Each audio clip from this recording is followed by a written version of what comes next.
Zombie Apocalypse.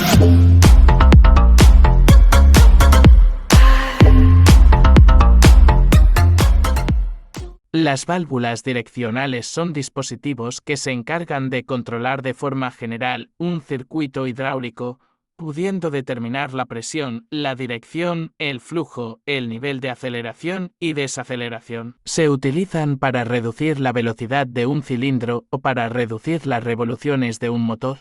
Ambas magnitudes dependen del caudal, el cual se debe reducir. La válvula reguladora de presión está diseñada para abrir o cerrarse en función de la presión del fluido que circula a través de ella, permitiendo que el fluido entre o salga del sistema de forma controlada y manteniendo la presión en un nivel constante. Válvula de vacío permite la entrada de aire durante el vaciado para igualar la presión interna y externa, evitando el efecto vacío dentro del tanque y su deterioro. La válvula de seguridad es un elemento imprescindible de un sistema de fluido o gas.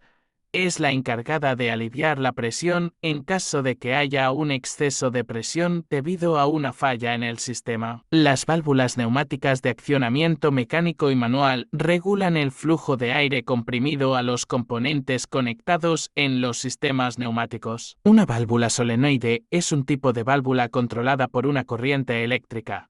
Una bobina de cable, también denominada electroimán, se energiza para crear un campo magnético que mueve un émbolo. Las válvulas de presión son dispositivos que controlan la presión de un fluido en un sistema.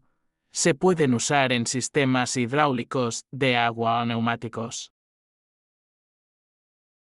En esta etapa, la válvula reductora de presión está cerrada. El manómetro P1 indica que la presión aguas arriba de la válvula es alta, mientras que el manómetro P2 de aguas abajo indica que la tubería de suministro del consumidor está vacía.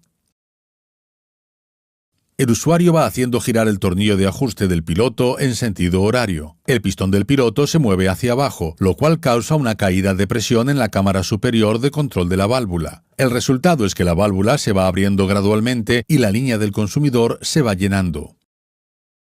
La presión aguas abajo se estabiliza en la zona verde del manómetro P2. Como se ilustra en el diagrama, el flujo a través de la válvula en esta etapa es constante y la presión aguas arriba P1 se reduce a los valores indicados en la zona verde del manómetro de aguas abajo P2.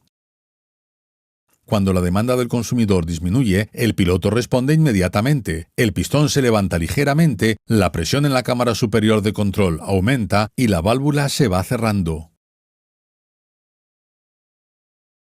La operación de la válvula se estabiliza y, como se ve en el diagrama, la presión aguas abajo P2 permanece estable durante una caída en el flujo, mientras que la presión aguas arriba P1 aumenta.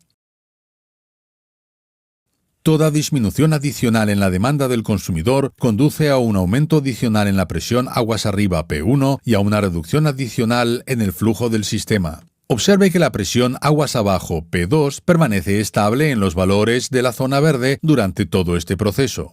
Toda disminución adicional en la demanda del consumidor hasta un valor de 0 conducirá al cierre total de la válvula.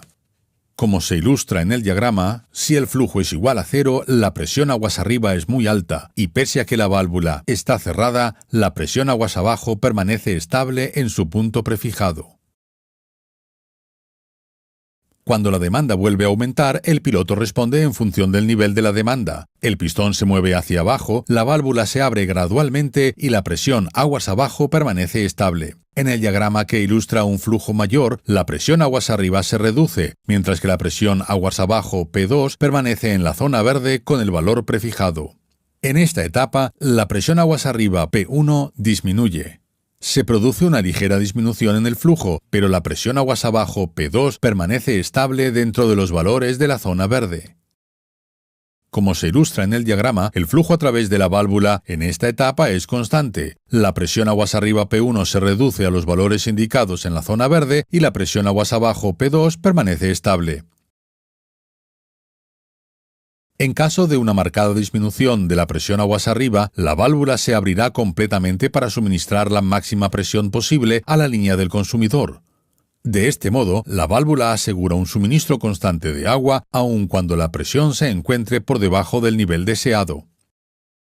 Cuando la presión aguas arriba vuelve a subir, la válvula responde mediante un cierre gradual y así mantiene la presión aguas abajo P2 dentro de los valores de su zona verde. Como se ilustra en el diagrama, la válvula mantiene constante la presión aguas abajo aun cuando la presión aguas arriba se eleve a un nivel muy alto. Como se ha visto en esta filmación, la válvula de control reductora de presión de Vermad reduce la presión alta aguas arriba a una presión menor y constante aguas abajo, sin que le afecten las fluctuaciones en la demanda o en la presión aguas arriba. Las válvulas de caudal son dispositivos mecánicos que regulan el flujo de fluidos como líquidos o gases a través de tuberías o conductos. Se utilizan en sistemas hidráulicos y neumáticos.